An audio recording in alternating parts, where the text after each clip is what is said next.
എല്ലാവർക്കും നമസ്കാരം. Welcome to വിനീസ് ടേസ്റ്റി കോർണർ. ഇന്ന് നമുക്ക് ഒരു ഫിഷ് വെച്ചിട്ടുള്ളൊരു ഫിഷ് ഫിംഗേഴ്സ് നമുക്ക് എങ്ങനെ ചെയ്തെടുക്കണമെന്ന് നോക്കാം. ഇത് വളരെ ക്രിസ്പിയാണ്. ഇത് വളരെ ടേസ്റ്റി ആയിട്ട് നമുക്ക് ഈസി ആയിട്ട് വീട്ടിൽ ചെയ്തെടുക്കാനായിട്ട് പറ്റും. അപ്പോൾ ഇനി നമുക്ക് വീഡിയോയിലോട്ട് പോകാം. അപ്പോൾ അതിനായിട്ട് ഞാനിവിടെ ഫിഷ് ഫില്ലറ്റ് എടുത്തിട്ടുണ്ട്. നല്ല സ്ട്രിപ്സ് ആയിട്ട് മുറിച്ചെടുത്തിട്ടുണ്ട്. നമുക്ക് ഏത് ഫിഷ് വേണമെങ്കിലും യൂസ് ചെയ്യാം. മുള്ളില്ലാത്ത ഏത് ഫിഷ് വേണമെങ്കിലും യൂസ് ചെയ്യാം. ഇത് നമുക്കിനി ആദ്യം ഇതൊന്ന് മാരിനേറ്റ് ചെയ്യാനായിട്ട് വെക്കണം. അപ്പോൾ അതിനായിട്ട് ഞാനിവിടെ ഒരു 2 ടേബിൾ സ്പൂൺ നാരങ്ങ നീര് ആഡ് ചെയ്ത് കൊടുത്തിട്ടുണ്ട്. അപ്പോൾ ഞാനിവിടെ ഒരു 1/2 kg ഫിഷ് എടുത്തിട്ടുണ്ട്.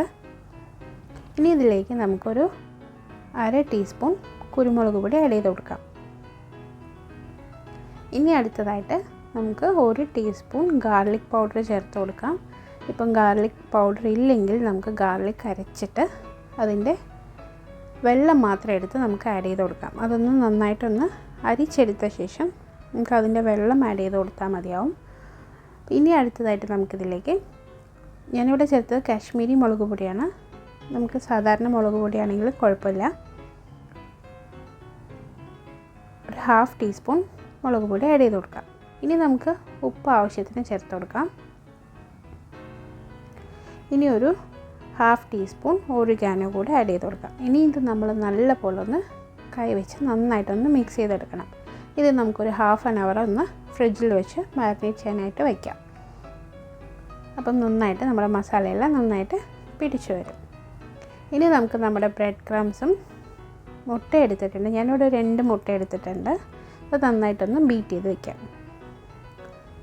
ഇനി നമുക്ക് നമ്മുടെ ബ്രെഡ് ക്രംസ് ഒന്ന് സീസണിങ് ചെയ്തെടുക്കണം. അപ്പോൾ അതിനായിട്ട് അതിലേക്ക് ഒരു 1/4 ടീസ്പൂൺ ഗാർലിക് പൗഡർ ആഡ് ചെയ്ത് കൊടുക്കാം. 1/4 ടീസ്പൂൺ മുളക് പൊടി, 1/4 ടീസ്പൂൺ കുരുമുളക് പൊടി, ആവശ്യത്തിന് ഉപ്പ്, ഒരു 1/4 ടീസ്പൂൺ ഒറിഗാനോ കൂടെ ചേർക്കാം. ഇനി ഇത് നന്നായിട്ടൊന്ന് മിക്സ് ചെയ്തെടുക്കണം.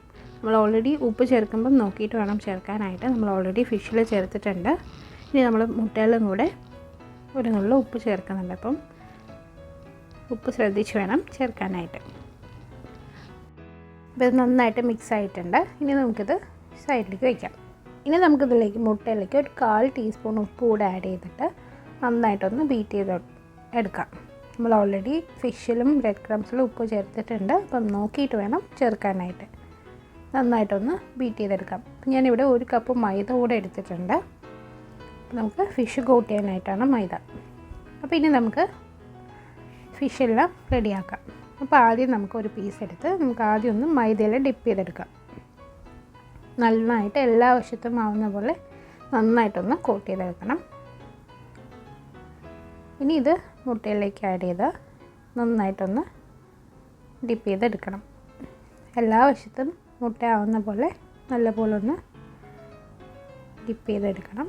ഇനി ഇത് നമുക്ക് ബ്രെഡ് ക്രംസിലേക്ക് ഇട്ട് നന്നായിട്ടൊന്ന് കോട്ട് ചെയ്തെടുക്കണം. ഇപ്പോൾ ഇത് നമുക്ക് ഈ പ്രോസസ്സ് നമുക്ക് ഒന്നുകൂടെ വേണമെങ്കിൽ ചെയ്യാം. ഒരു തവണ കൂടെ മുട്ടയിലേക്ക് ഇട്ട് ബ്രെഡ് ക്രംസ് കോട്ട് ചെയ്തെടുക്കാം. അപ്പോൾ കുറച്ചുകൂടെ ക്രിസ്പി ആയിട്ട് തിക്കായിട്ടുള്ളൊരു കോട്ടിങ് കിട്ടും. അല്ലാതെയും നല്ലതാണ്, അങ്ങനെയും ചെയ്യാം. അപ്പോൾ ഇതുപോലെ നമുക്ക് എല്ലാ പീസസും ചെയ്തെടുക്കാം. നമുക്കിതുപോലെ അടുത്ത ഫിഷും ചെയ്യാം. ആദ്യം നമുക്ക് മൈദയിലൊന്ന് കോട്ട് ചെയ്തെടുക്കാം. നന്നായിട്ട് എല്ലാ വശത്തും ആവുന്ന പോലെ നന്നായിട്ട് കോട്ട് ചെയ്തെടുക്കണം. അപ്പോൾ നമ്മുടെ മസാലയൊന്നും പുറത്ത് പോവില്ല. അപ്പം നമ്മൾ മുട്ടയിൽ ആഡ് ചെയ്യുമ്പം നമ്മുടെ മസാലയെല്ലാം ഫിഷിൽ തന്നെ ഇരിക്കും. അതിനായിട്ടാണ് നമ്മൾ ആദ്യം ഒരു കോട്ടിങ് കൊടുക്കുന്നത്. ഇനി നമ്മൾ ആ മുട്ടയിൽ നിന്ന് നമുക്ക് ബ്രെഡ് ക്രംസിലേക്ക് ആഡ് ചെയ്തിട്ട് നന്നായിട്ടൊന്ന് കോട്ട് ചെയ്തെടുക്കാം. നല്ലപോലെ എല്ലാ വശത്തും ആവുന്ന പോലെ കോട്ട് ചെയ്തെടുക്കാം. ഇനി നമുക്ക് എല്ലാ പീസസും ഇതുപോലെ തന്നെ ചെയ്തെടുക്കാം. എന്നിട്ട് നമ്മളിതൊന്ന് ഫ്രീസറിൽ സെറ്റ് ആവാനായിട്ട് വയ്ക്കുന്നുണ്ട്. ഒരു 1 hour എങ്കിലും മിനിമം വയ്ക്കാം. അപ്പം നന്നായിട്ട് എല്ലാ പീസസും നല്ല സെറ്റായിട്ട് കിട്ടും. ഇപ്പോൾ നമുക്ക് ഡയറക്റ്റായിട്ടും ഫ്രൈ ചെയ്യാം, പക്ഷേ 1 hour വെച്ച് ചെയ്യുന്നതായിരിക്കും നല്ലത്. ഇനി ഇത് നമുക്കൊരു 1 hour സെറ്റ് ആവാനായിട്ട് വയ്ക്കാം, ഫ്രീസറിലോട്ട് വയ്ക്കാം.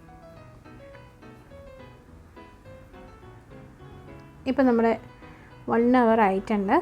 നമ്മുടെ ഫിഷെല്ലാം നന്നായി സെറ്റായി വന്നിട്ടുണ്ട്. ഇതുപോലെ നന്നായിട്ട് കിട്ടിയിട്ടുണ്ട്. അപ്പോൾ നമ്മൾ എണ്ണ ചൂടാവാനായിട്ട് വെച്ചിട്ടുണ്ട്. നമുക്കിനി ഓരോ പീസസായിട്ട് ആഡ് ചെയ്ത് കൊടുക്കാം. നമ്മൾ ഫ്ലെയിം മീഡിയം ടു ലോയിൽ വെച്ച് വേണം ചെയ്യാനായിട്ട്.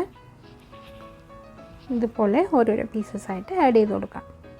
നമ്മൾ ഹൈ ഫ്ലെയിമിൽ വെച്ച് ചെയ്യരുത്, അപ്പം പെട്ടെന്ന് പുറമേ കരിഞ്ഞു പോവും, അകം കുക്കാവാതെ ഇരിക്കും. ഇതുപോലെ എല്ലാ വശത്തും തിരിച്ചിട്ട് കൊടുത്ത് നമുക്ക് ഫ്രൈ ചെയ്തെടുക്കാം. നമ്മൾ ഫ്രീസറിൽ വെച്ച് സെറ്റാക്കി എടുത്തത് കൊണ്ട് കോട്ടിംഗ് ഒന്നും ഒട്ടും പോവില്ല, നന്നായിട്ട് തന്നെ വരും. ഇപ്പോൾ നല്ല ഗോൾഡൻ കളറായിട്ട് വന്നിട്ടുണ്ട്. നമ്മുടെ ഫിഷെല്ലാം നന്നായിട്ട് കുക്കായിട്ടുണ്ട്, നല്ല ക്രിസ്പി ആയിട്ട് കിട്ടിയിട്ടുണ്ട്. ഇനി നമുക്കത് എണ്ണയിൽ നിന്ന് മാറ്റാം. ഇനി ബാക്കിയുള്ള പീസസ് കൂടെ ഇതുപോലെ ഫ്രൈ ചെയ്തെടുക്കാം. അപ്പോൾ ഇതുവരെ ഈ ചാനൽ സബ്സ്ക്രൈബ് ചെയ്തിട്ടില്ലെങ്കിൽ എല്ലാവരും ഒന്ന് പ്ലീസ് സബ്സ്ക്രൈബ് ചെയ്യുക. കൂടെ തന്നെ ബെല്ലൈക്കൺ കൂടെ ഒന്ന് പ്രസ് ചെയ്യാം. അപ്പോൾ ഇതെല്ലാവരും ഒന്ന് ട്രൈ ചെയ്ത് നോക്കണം. ഇത് വളരെ ടേസ്റ്റിയാണ്, നമുക്ക് ഈസി ആയിട്ട് തന്നെ വീട്ടിൽ ചെയ്തെടുക്കാനായിട്ട് പറ്റും. നമുക്ക് സ്നാക്സ് ആയിട്ടും യൂസ് ചെയ്യാം, സ്റ്റാർട്ടേഴ്സായിട്ടും യൂസ് ചെയ്യാം. അപ്പോൾ ഇത് നന്നായിട്ട് ഫ്രൈ ആയിട്ട് വന്നിട്ടുണ്ട്. നമുക്കിനി ഇത് എണ്ണയിൽ നിന്ന് മാറ്റാം. ഇത് ചൂടോടുകൂടി തന്നെ നമുക്ക് സെർവ് ചെയ്യാം. ഇത് നമുക്ക് കെച്ചപ്പിൻ്റെ കൂടെയും മയണൈസിൻ്റെ കൂടെയും സെർവ് ചെയ്യാം. അപ്പോൾ ഇത് നല്ല ടേസ്റ്റി ആയിട്ടുള്ളൊരു ക്രിസ്പി ആയിട്ടുള്ള ഫിഷ് ഫിംഗേഴ്സാണ്. അപ്പോൾ അതെല്ലാവരും ഒന്ന് ട്രൈ ചെയ്ത് നോക്കണം, കുട്ടികൾക്കൊക്കെ ഒത്തിരി ഇഷ്ടമാവും. അപ്പോൾ അതെല്ലാവർക്കും ഈ റെസിപ്പി ഇഷ്ടമായി കഴിഞ്ഞാൽ ഫ്രണ്ട്സിനും ഫാമിലിക്കും ഷെയർ ചെയ്യാൻ മറക്കരുത്. കൂടെ തന്നെ ലൈക്ക് ചെയ്യാനും മറക്കരുത്. അപ്പോൾ അഭിപ്രായങ്ങളെല്ലാം കമൻറ്റ് ബോക്സിൽ അറിയിക്കുക. എല്ലാവരും ഒന്ന് ട്രൈ ചെയ്ത് നോക്കണം. അപ്പോൾ നമുക്ക് ഫിഷ് നമുക്ക് സ്റ്റോർ ചെയ്യാനായിട്ട് പറ്റും. ഇതുപോലൊരു എയർടൈറ്റ് ആയിട്ടുള്ളൊരു കണ്ടെയ്നറിൽ ബട്ടർ പേപ്പർ എടുത്ത് ഇതുപോലെ ലെയർ ചെയ്ത് വെച്ച് കൊടുക്കാം. അപ്പോൾ നമുക്ക് ആവശ്യാനുസരണം എടുത്ത് ഫ്രൈ ചെയ്യാം. അപ്പോൾ വളരെ ഈസി ആയിരിക്കും ഫ്രൈ ചെയ്യാൻ എടുക്കാനായിട്ട്. അപ്പോൾ ഇത് ഒത്തിരി നാൾ കേടാവാതെ ഇരിക്കും. അപ്പോൾ ഇതെല്ലാവർക്കും ഇഷ്ടമായി എന്ന് വിചാരിക്കുന്നു, എല്ലാവർക്കും യൂസ്ഫുള്ളായി എന്ന് വിചാരിക്കുന്നു. Thanks for watching. എല്ലാവരും സ്റ്റേ ഹോം, സ്റ്റേ സേഫ്. വീണ്ടും നല്ലൊരു റെസിപ്പി ആയിട്ട് കാണാം. Take care, by.